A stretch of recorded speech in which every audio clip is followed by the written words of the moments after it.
Hello viewers and welcome to Daily Politics. On this program, we discuss issues around politics, policy and governance. I am Hamza Idris. On tonight's program, we will be focusing on policies that will help to drive the engine room of government, which is the Nigeria Civil Service. We have in the studio the Director General of the Bureau of Public Service Reforms, Dasuki Arabi, and he will be talking to us about the institutionalization of the National Strategy for Public Service Reforms, reducing cost of governance, among others. Also, we have new sheriff in town. Welcome to the program. Thank you very much. We're happy having you once again. It's our pleasure to be here again. Thank you very much. Viewers, we'll go on a short break, and when we return, the conversation commences. Don't go away.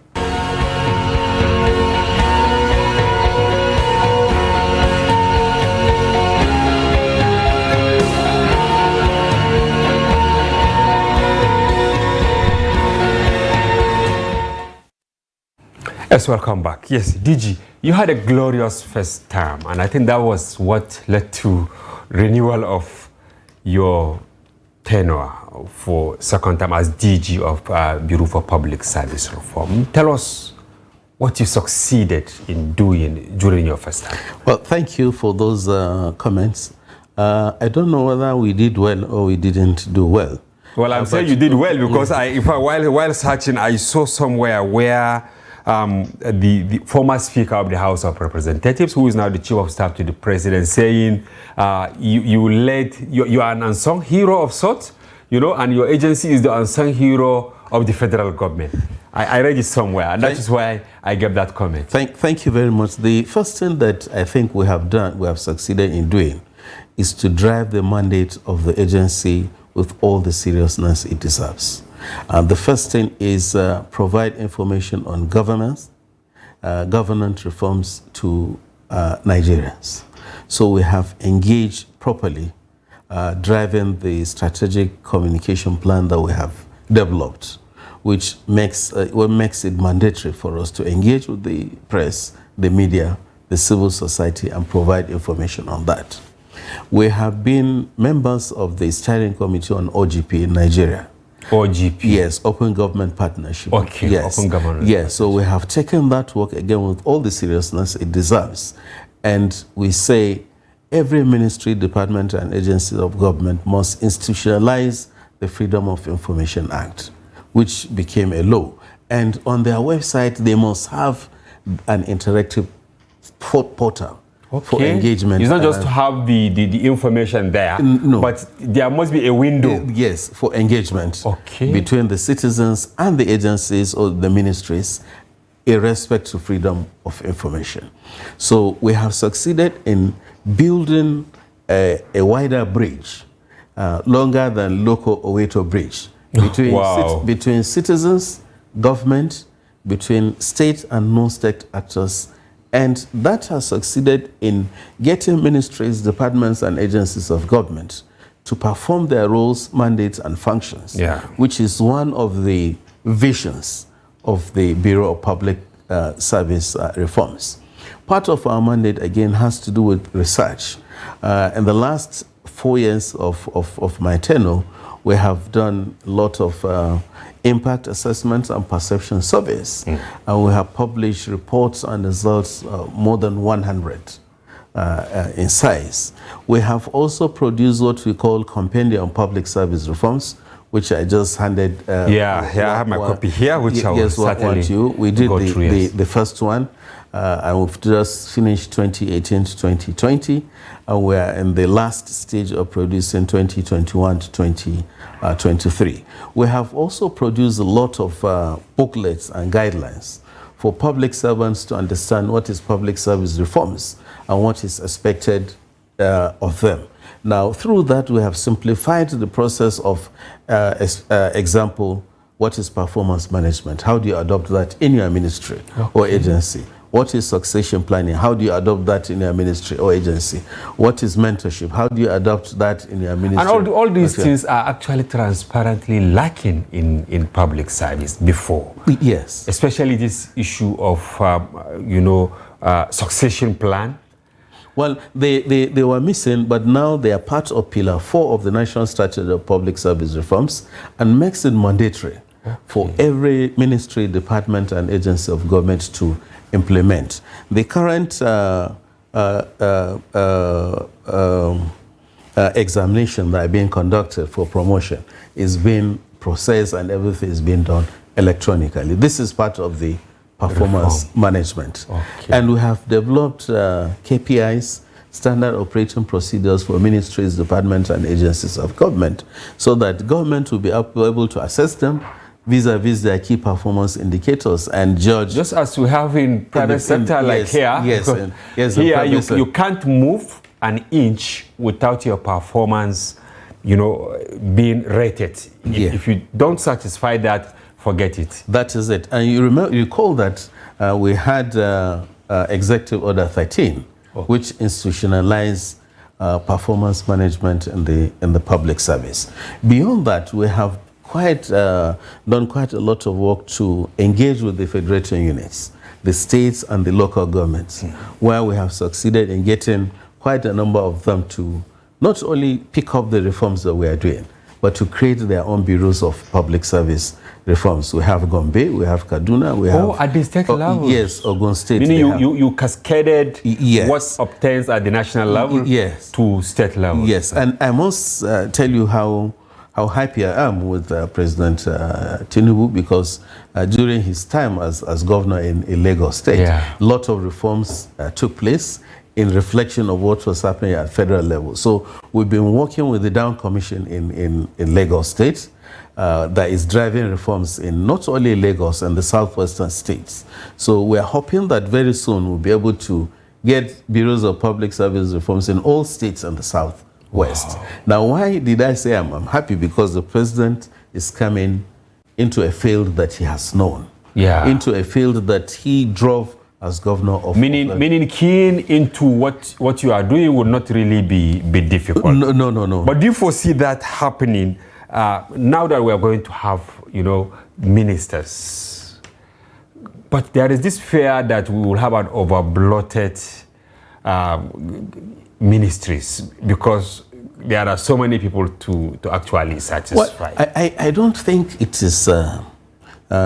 it will be over-bloated. Okay. I don't know what the president intends to do, but ministries, departments, and agencies of government are created to address certain challenges and needs of society or of government. What obtains in other polities is if you set up an agency or a ministry for a purpose, and once the purpose is met, you have that option of merging that ministry again back to where it is, to another place. They can create additional MDS if they want to address special needs. When you create ministry, it doesn't mean that you're really expanding the system. If you take housing out of Ministry of Works, you just move the staff from Ministry of Works, from the Minister of Works and Housing, they are working there. To that place. Possibly the only additional you have may be the leadership, permanent secretary, and minister. But it's just these guys that will move to this site, and you reduce. I found something very interesting in what you said, that it's not really wrong to create new ministries or new agencies. But why are we finding it difficult to scrap some MDS that are not really relevant? Look at, is it measures and something there? Weights and measures. Weights and measures. I've been reading about this, but what are they measuring? What are they doing? And things like that. Virtually every agency is important to the life cycle of public service. Weights and measures are supposed to be checking the quality and the quantity of what is sold to customers. Okay. And that is why you see them in ports. So they're still there? Yes, they are still there. Is it that they don't have any public relations outfit, that we see them as redundant? Some people just draw in salaries and all that. Yes, I don't know. I don't know what the problems are, but that is why we've been driving a lot of capacity development programs for agencies, especially information officers, and urging them to make sure they engage with the citizens so that they know why they are there. I don't think it is really difficult to merge or to scrap agencies. You remember we had NAPEP. Yes. NAPEP is not existing. Even though the tricycles are still there, we call them NAPEP. Yes. Yeah, meaning it was really handy then. Yes, so it was an agency that came. It had done what it was doing, and it has been scrapped. Okay. Yeah, so I don't think it's that difficult, but the process of merging or scrapping some may be quite cumbersome, because quite a number of them are created by laws. And that is why when we visited the former speaker and the Senate president, we said we wanted to build a bridge between the executive and the legislature, so that with the communication, one-page communication, they will be able to understand themselves, and reason on why things should be done the way executive wants them to be done in the interest of the nation, and take decisions quickly. And how far has the legislature gone in assisting you, making some of your reforms to become laws? Because reform is one thing, institutionalizing it, backing it with, law so that it can stand the test of time is another thing. Well, they have tried over the years. They've passed quite a lot of laws supporting our reforms. But reforms are living things like me and you. Okay. And they have DNAs that change. Just if mosquito bites you now, malaria might get in. It's the same thing with reforms. They are implemented, they are living, and because of circumstances and changes within the polity, there will be need to amend, to adjust, to do quite a number of things. And it is a very large country, a very large interest. So every sector or unit of government has its own understanding and plans on what they want to do. When I come in as a legislator, as a senator, as a member of House of Reps, my coming to the Senate or House is to make sure that I represent my community, my citizens. That's why they always introduce themselves as representing so community of so state. And all of them are struggling to see that they have gotten one or two things, institutions of government, sited and located in their constituencies. Yes. And people keep asking of Orosanye report. We too, I think the first time we brought you here, we asked questions around that, and you said you started implementing some of those reforms recommended by the Orosanye report. How far have you gone, and what are your expectations now that we have new government? Well, I don't, as I told you the other time, I don't know why people are discussing Orosanye report too much. Is it not worth it? Well, I think it's been over-discussed and given too much attention. But maybe people are still fixated because they didn't see the result they are expecting. Well, it is subjective for people to address issues the way they want. And what is Orosanye report looking at?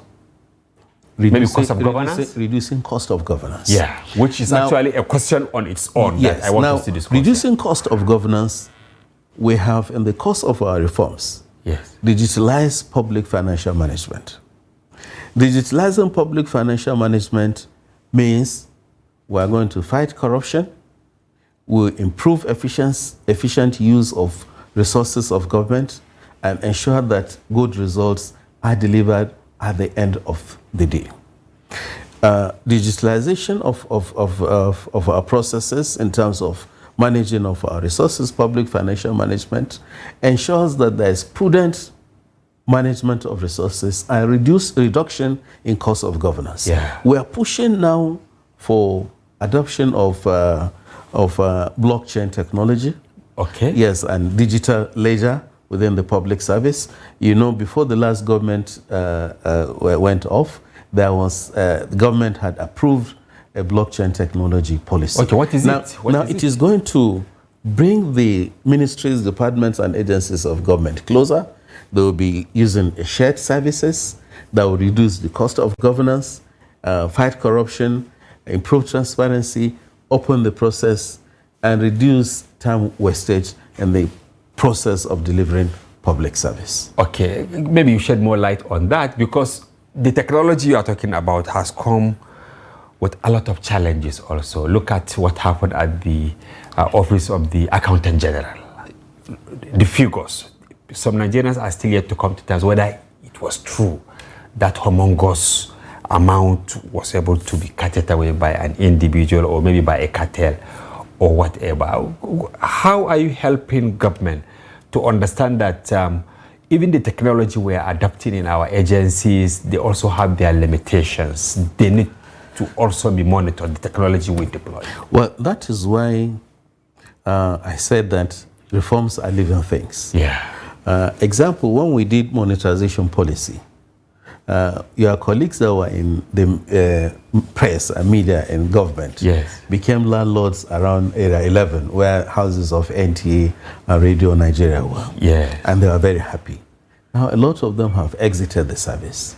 The new ones that have taken over don't have accommodation. Yes. Some of them travel all the way from Suleja to get to the office before 4 o'clock, get ready for the first news broadcast of the morning. That means government needs to revisit this reform.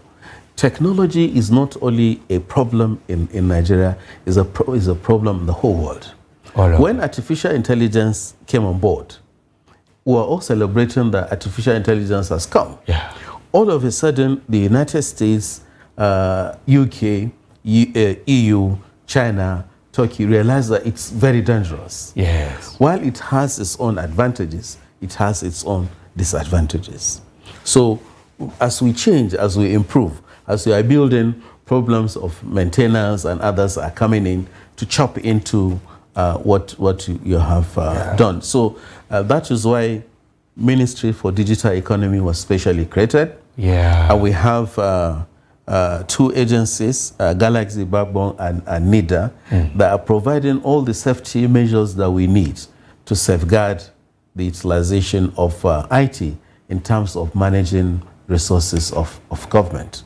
But well, as you know, nothing is foolproof. Yes. Yes, there are challenges, there are problems, but I think we have, I will be celebrating more of the success than the challenges and the problems that we have. Because the technology has come to stay. It has come. Whether we like it or not, we can't go back to manual. We can't go back to it. But government is introducing a lot of measures.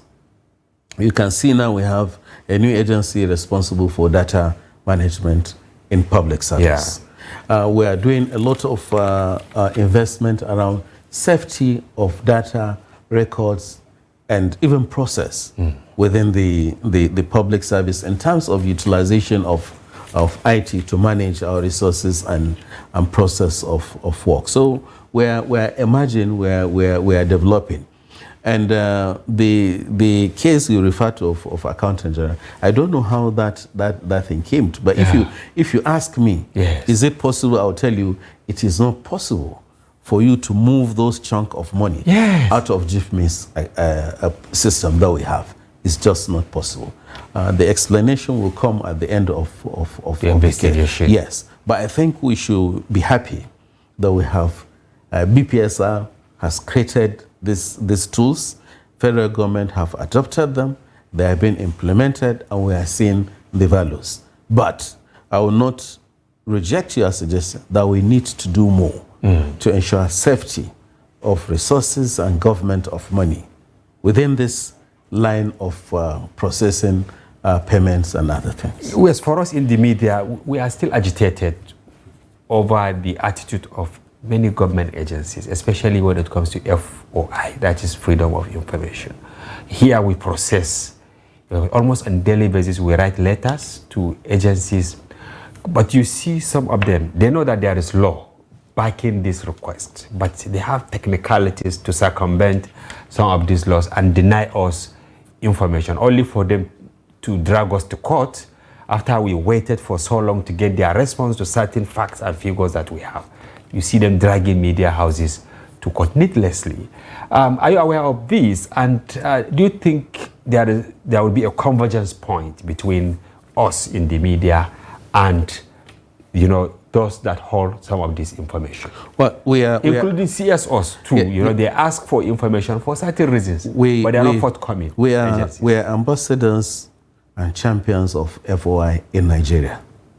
And that is why we came up with a scorecard for ranking of websites of ministries, departments, and agencies of government.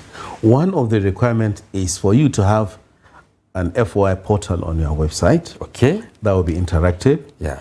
Then you are supposed to provide a working email address that emails will go and somebody will respond to. Then you have working telephone numbers that somebody will call. Another person will not only respond to the call, but respond to the request or inquiry that will come.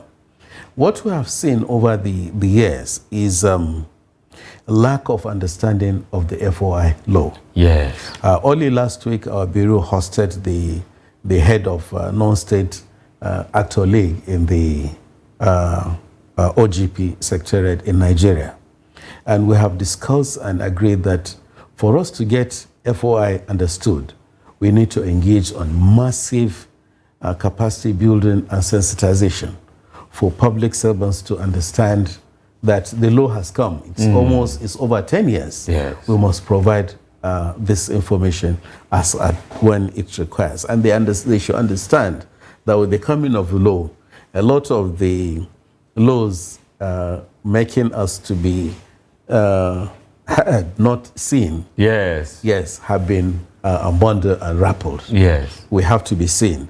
And beyond that, the scorecard on ranking of website is saying that you must or you should proactively provide information on all your services on your website, including your annual budget, budget performance, utilization, your nominal role, structure, services you rendered, fees you charge, any information that will be relevant to a customer.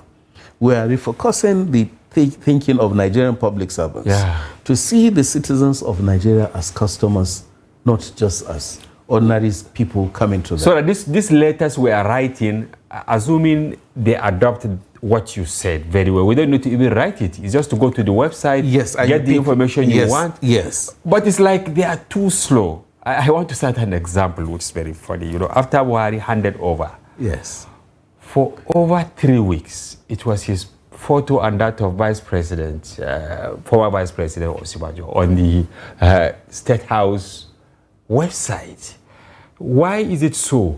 Is it that those who are supposed to be working on some of these portals, I'm talking about now across Nigeria, government, ministries, and agencies. I don't be surprised maybe if you go and check maybe Ministry of Information, it will be Lai Mohammed now, or if you go to Ministry of Health, you see the former Minister of Health. Is it that some of these ministers are not spending enough to train and then to also deploy people whose responsibility is to update those websites as at when due? Well, I don't know what the problems are. But when we started the scorecard program, this is the 5th year of the scorecard that we are doing.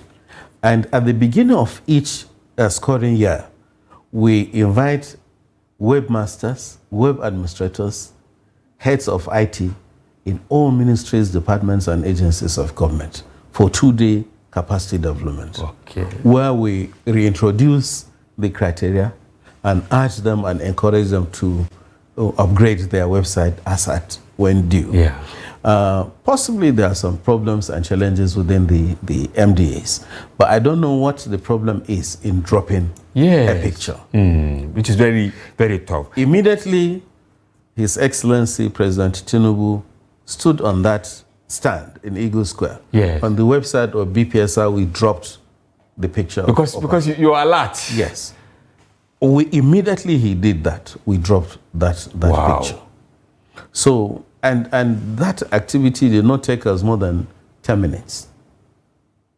I think what we just need to do is to further again sensitize and get the leadership of the MDAs to personally have interest in that. I daily have meetings with my head of information, head of media, head of new media, and my so web you have all these every day. Social media, digital media, and all that. Yes. Every day we meet. We need to do this. We need to do this, and this is what. So that you will not be caught unawares. Yes. This is what we think should be happening with our websites. Yeah. And now that the former governor of Edo State say every Nigerian should find his level now. So the time of wastage of resources has come to an end. So if I need any information on customs or Nigeria Immigration Service, I don't have to travel from Sokoto to custom headquarters or from Yenagoa to Abuja to come to immigration. I can sit down from the comfort of my house, go through their website, assess what I want to do, apply or request for any service that I want. And we should be able to provide that service. That is one of the efforts of our bureau that we've been driving over the years, and hoping that if we do that, it will reduce cost of governance on the side of government, and it will reduce the amount of money Nigerians will be spending to access services rendered by us. Now, going back to FOI, we have seen with a lot of concern misunderstanding of the laws and misapplication. So in the next 2-3 weeks, the OGP Secretariat, working with BPSR and other agencies of government, will be running a lot of capacity development programs, sensitization. We have also begun the process of turning the law into an infographic outlet. You know, a lot of people... You want to copy from us, you know. we are the actually founders of infographic, the Daily Trust. You know, you see it on our front we pages. commend you for doing that, so that people that don't have time to read, the moment you go through exactly, within a very short time, they get it right. Everybody should understand that FOI was not signed into law to embarrass anybody. But to uphold the system, ensure transparency in the management of resources of government, and not only money. Somebody will be interested in knowing how many people are working in and what are they doing? An agency. What are they doing? And somebody will be interested in knowing what is this geographical spread. Are they all from this person's state or from federal character issue? Yes, is federal character really respected? Respected. Yes. So these are a lot of things that just beyond money, utilization of resources and others, it has covered quite a lot. All right. And over the years, you know, Nigeria had been coming in the OGP ranking all over the world. It is our hope and prayer that with this more aggressive campaign towards transparency, adoption of that, ranking next year will be higher. Thank you very much. DG will go on a break. Viewers, we'll take a short break and we'll be back shortly. Don't go away.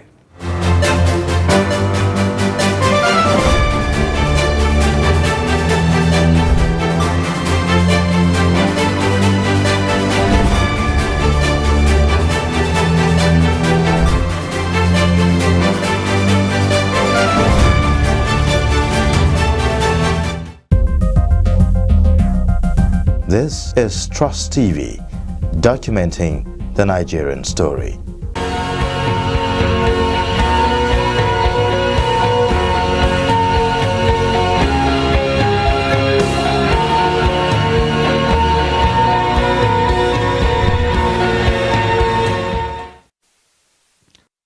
Welcome back. If you are just joining, this is Daily Politics on Trust TV. Do well to follow the conversation across our social platforms on Facebook, Instagram, and watch us live on YouTube.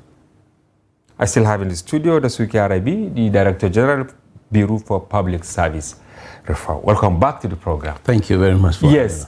Now, we're talking about reforms, upgrading services, and all that. Where is the missing link between reform, reducing cost of governance, and then providing job opportunities? Because if you are to provide job opportunities, definitely you will incur more cost.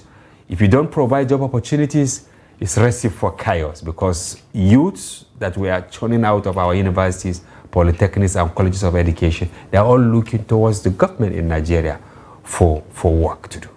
The National Strategy on Public Service Reforms is setting an agenda for government to provide enabling environment for the private sector to thrive and provide space for employment of the teeming youth that we have. On the payroll of the civil service, yes, there are just about 70,000 civil servants. At the federal level? At the federal level. Less than 100,000? Yes, less than 100,000.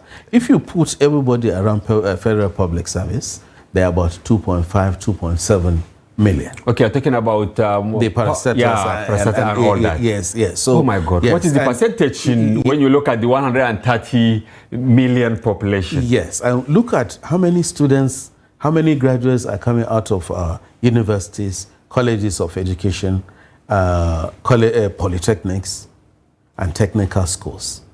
Annually, we produce nothing less than 1 million graduates.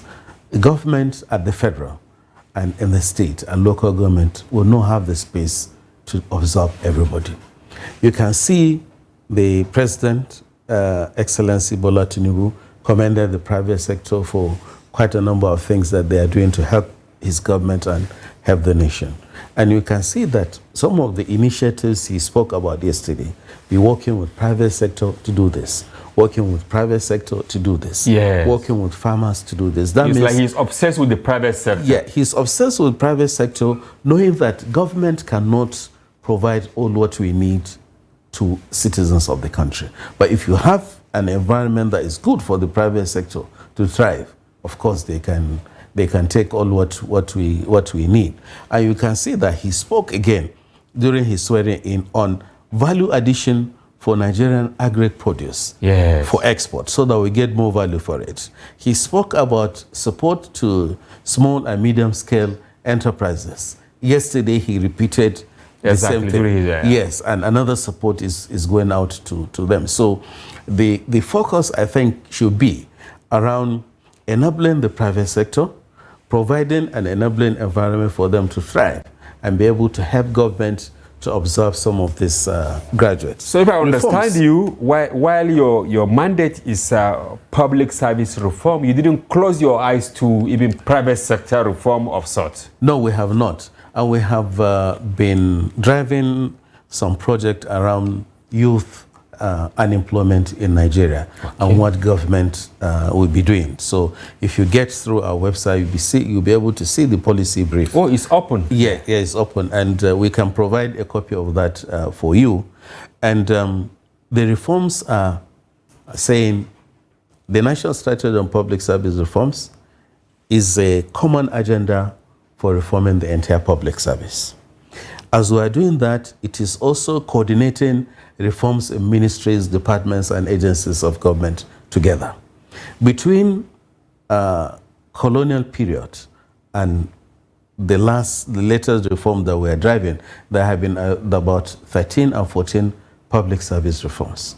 But those reforms were handling one or two aspects of the public service, and nobody seems to know some of the reforms beyond the agencies responsible. Now, this is a central agency, and this is a central document. Yeah, that is coordinated. Strategy for Public Service Reform. Yes. Office of the SGF. Yes. Yes. This is coordinating the reforms, making sure that it's a one-stop shop where you go. You'll be able to retrieve information on what has happened from 1999 around reforms to date in Nigeria.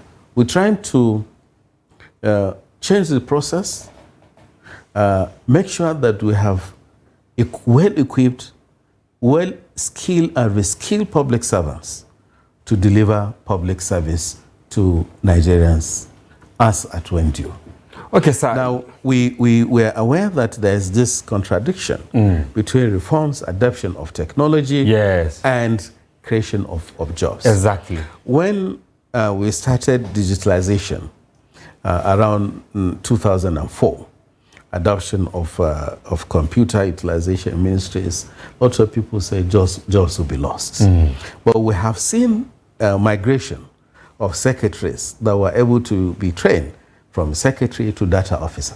Yeah, those who are using typewriters and all that. Yes, well, they can now they analyze data. Yes, they've been converted. Yes, they're converted to. So no job losses to some extent. No job losses. Maybe only those who could not adapt to the new norm, maybe because of age or whatever. Yes. you let them go. Yes. Now we have created a new agency for data management, data bureau in Nigeria. Now what the law says is every agency must have a data officer. Yeah. That will be responsible for the data being generated in that place. Wow. Which is creating job. And making things easier. Yes. Now you spoke about abuse of IT management of that means cybersecurity should come up as a unit or a department. Yes. In some agencies of government. So cybersecurity experts are being recruited. So meaning while some sections are being phased out, yes, naturally new sections are being created. Yes, are created.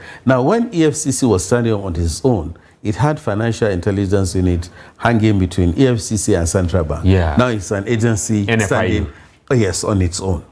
And that is to address some of the challenges that are coming up as a result of the reforms that we are driving. Okay, are you worried because of certain factors that at the federal, state, local government levels, as well as the private sector, people are reducing hours of work or days to go to work? What will be the repercussion? Because in some places you now see them telling workers to go to work just 2 times a week or 3 times a week. Are we going to pay dearly for this, or you think it's the new norm, which should just go ahead? As an expert in human resource management, yes, I will tell you it's a new innovation within the workspace. COVID-19, when it came, you remember, for the first 1 week, Federal Executive Council could not sit. Yes. As a result of reforms and innovation and readiness of public service to provide service, we came up with a policy. Digital, online sitting of Federal Executive Council. Not only Federal Executive Council, the machinery of government was working. Adoption of ICT in communication become very easy. We quickly adopted. Now, that's why I spoke about reskilling and upskilling. We need to be agile and ready for the transformation that will come beyond just reducing days of work. Okay. As you said, will some agencies be relevant? Will some processes of work be relevant? If they are not relevant, what do we do? Phase them out. Yes.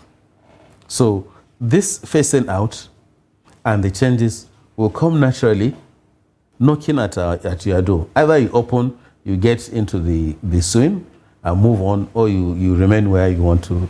But it appears nobody is actually telling civil servants or public servants and those working in the private sector that the fact that your workload, I mean, you're going to office has been reduced, does not mean that you are on the way out of your job. What do you think government should do to let Nigerians understand that is the new norm? That you are to work from home doesn't mean that you're going to lose your job. Well, I think every responsible person should understand that. I have a friend that works in Google, okay, in United States. And when he came on holiday, 3 weeks holiday, yes, virtually every day for 3 hours, he goes to work. Virtually? Virtually. He goes to work virtually? Yeah, he goes to work every virtually. day? Yeah, so with the adoption of blockchain technology and the digitalization of our processes within the public service, the adoption of ECM. Yeah, so we're getting to that stage where I'll be able to sit down in my house and do a lot of my assignments that I'm supposed to be doing. Already you can see us having meetings during weekends. Yeah. Having meetings in the night when we're in our houses. Yes. Joining a lot of conversations online. Seamlessly. So, yes. So these are things that have come to stay with us.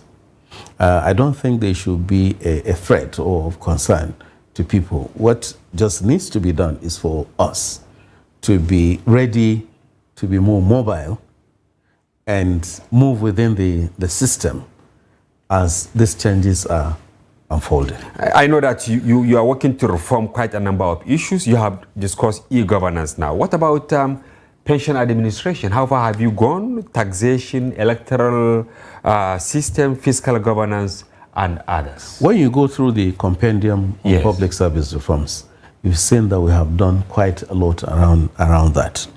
But as I said, reforms have DNA.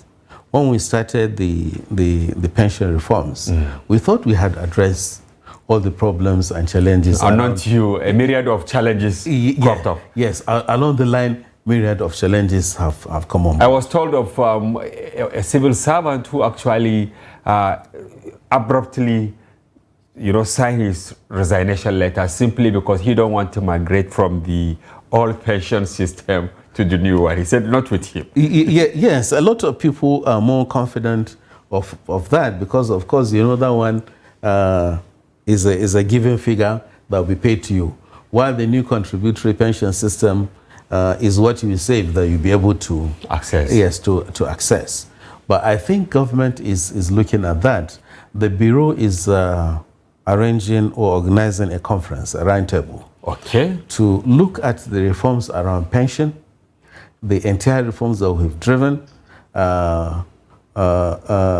revenue and tax reforms and others, so that we rejig ourselves and see what have we done in the last 20 years. What do we need to do more? What do we need to do to address these challenges? So Trust TV should be hanging around. Once we conclude on that, we'll invite you to come and join, not to cover, to come and be participants in that program, because we want to hear from all stakeholders what we need to do to rework public service reforms in Nigeria. And what is worrying many Nigerians is that those that are supposed to be taxed are not being taxed. It is someone like me who earns salary that is being taxed, because if you see what is being deducted from your salary, you begin to ask, is it really worth it? You have a huge salary, but at the end of the month, you see you going home with very little.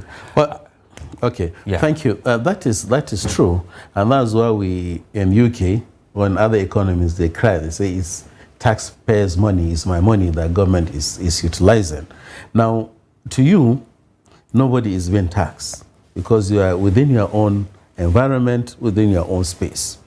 But when you go to the private sector and they tell you how much they pay as tax, you'll be amazed. Yeah. Everybody that is doing official business in Nigeria is taxed. Yes. We have digitalized the process of tax collection. If you're a contractor of federal government of Nigeria, before you even get your payment, we have deducted our tax. Even before the payment? Yes, and it's remitted to Federal Inland Revenue Service straight. Wow. Yeah, so it is being done.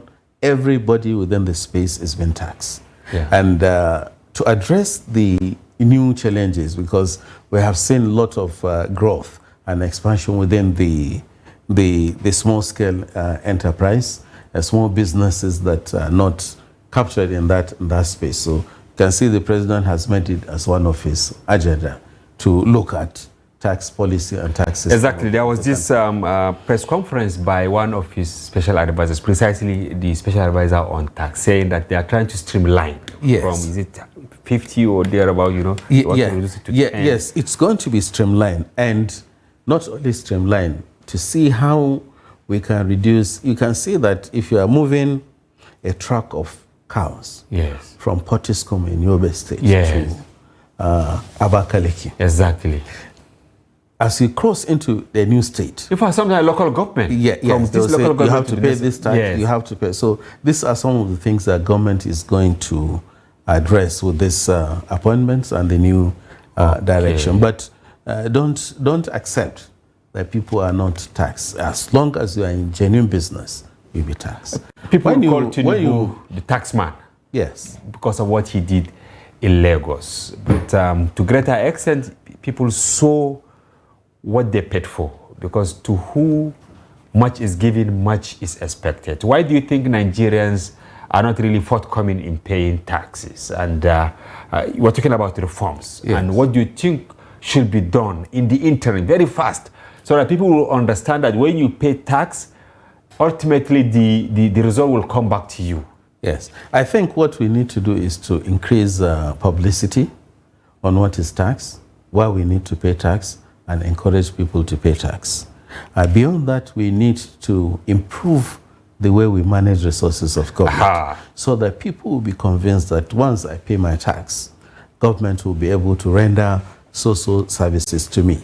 And I'm glad that the president has a new head of media who had been with the private sector, and he has spent some time in the public service on the need for us to aggressively provide information and engage not only on tax, on all activities of government, so that people will feel and see that, yes, government is utilizing its resources efficiently to add value to the country as a whole. Exactly. Then to change the life and the ways of life for the better for all Nigerians. And did you, when you look at it, you will not be taxed if you are smuggling through the borders. Exactly. If you are doing illegal trade, nobody will tax you. But as long as it's formal, you must be taxed. And that's why... And there is price for doing smuggling also. Yes. So, and that is why you've seen Federal Inland Revenue Service have been doing quite a lot of sensitization workshop, urging people to go into formal business by registering their companies, paying their tax. And I think now it's virtually impossible for you to run businesses without corporate affairs. Exactly. Corporate affairs will not register you without remitting your without they have to see your tax documents. Yeah, to see your tax. So we are moving. We are going. I can see you are doing very well at the national level, and you've started doing that at the state level. But when you go to the local government level, it's pitiful. There are quite a number of village markets, but you see tax collectors going to the house of sole administrator or local government chairman, basket full, or bag full of money to take it to him, and nobody will account for that. Are you planning to do something maybe in the nearest future to sensitize local government chairmen that, look, that money you are collecting from markets, from cow markets and all that is enough for you to do quite a lot of things without waiting for the federal government? We have over the years tried as much as we can to get all states to adopt our reforms, create their own bureaus of public service reforms, so that whatever is done at the federal, we can reflect that in the states and local governments. Without anybody accusing me of being selfish, I must commend Gombe State Governor, because when we went in 2019... You've mentioned him like 3 times. He's doing well. Yeah, we went 2019 and we visited there, and then he said he has given an order creating Bureau of Public Service Reforms. In less than 1 month, they started transmission from analog to digital public financial management, which includes their internal revenue and the way they collect taxes. Now that is being digitalized in Gombe State. We have seen that process also taking place in Ogun and Kaduna State. In the southwest and then in the northwest. Yes, and Lagos State. So I want to use this medium, not to campaign per se, but to urge governors. You can also campaign, because it's about providing services to the people. Yes, governors of states that don't have bureaus of public service reforms to do their citizens this favor. Respond to my call. Establish bureaus of public service reforms, centralize agencies of reforms, and adopt what we are doing at the federal level. And you'll be ready to offer them support? In terms of technical know-how and all that? If there is any state governor that is interested now, and he's asking us to come this night, we'll be in his state. Wow. We have gone around almost all the states. We have been communicating, we have been writing, and I want to commend the former DFID, FCDO office in Nigeria under the UK government. They have really supported this campaign. Now, while some of them have not created Bureau of Public Service Reforms, I must commend them. They are digitalizing some of their processes in piecemeal.